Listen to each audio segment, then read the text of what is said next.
Assalamualaikum warahmatullahi wabarakatuh. Alhamdulillah, jumpa lagi dengan saya Hartanto Saryono di program Tajwidku, Benahi Bacaan Sesuai Tuntunan. Dalam mengucapkan qalqalah ada dua tingkatan qalqalah.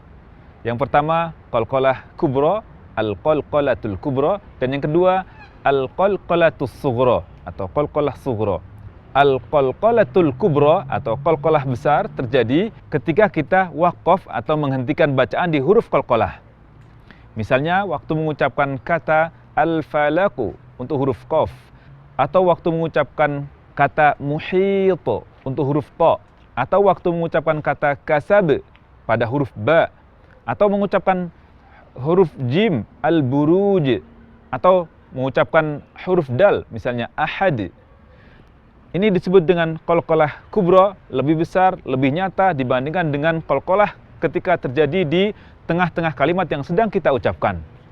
Waqaf pada huruf qalqalah yang bertasydid termasuk juga qalqalah kubra. Misalnya waqaf pada kata al-haqqu. Di sini termasuk qalqalah kubra dengan suara qalqalah sama dengan huruf qalqalah yang tidak bertasydid. Sehingga al-falaqu sama dengan waktu kita mengucapkan al-haqqu. Bedanya adalah waktu kita mengucapkan huruf qalqalah yang bertasydid, ada jeda waktu untuk huruf qalqalah yang pertama. Karena setiap huruf yang bertasydid artinya dua huruf.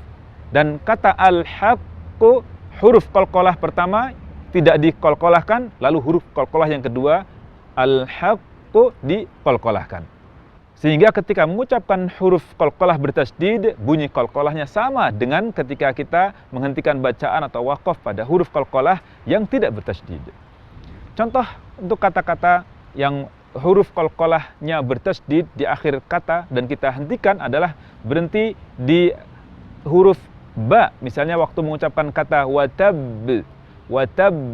maka ada jeda waktu untuk huruf ba yang pertama. Atau waktu mengucapkan kata al-hajj, huruf jim bertasydid sehingga ada jeda waktu untuk huruf jim yang pertama, al-hajj. Atau waktu mengucapkan kata asyad, huruf dal dua sehingga yang pertama terjeda sebentar untuk menyempurnakan huruf dal tersebut sehingga kita ucapkan asyad.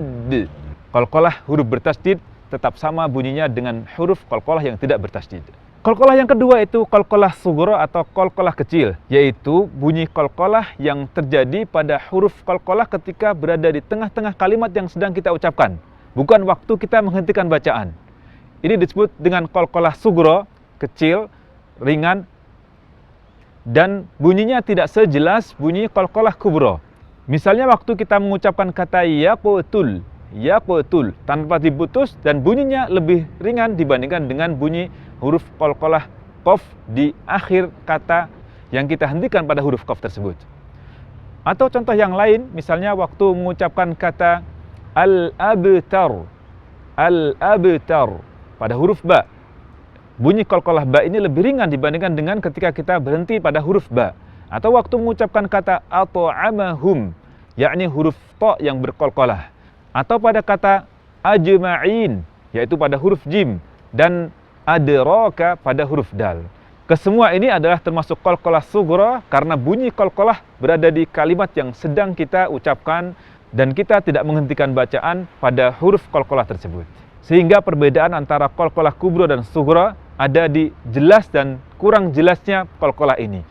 Pada saat mengucapkan qalqalah kubra, bunyi qalqalah lebih jelas dibandingkan dengan saat kita mengucapkan qalqalah sughra.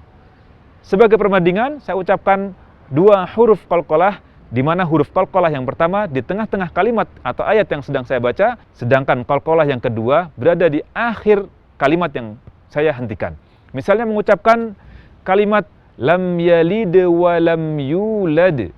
Lam yalid wa lam yulad. Bunyi qalqalah lam yalid di tengah-tengah kalimat yang sedang saya ucapkan tidak sejelas qalqalah huruf dal lam yalid wa lam yulad.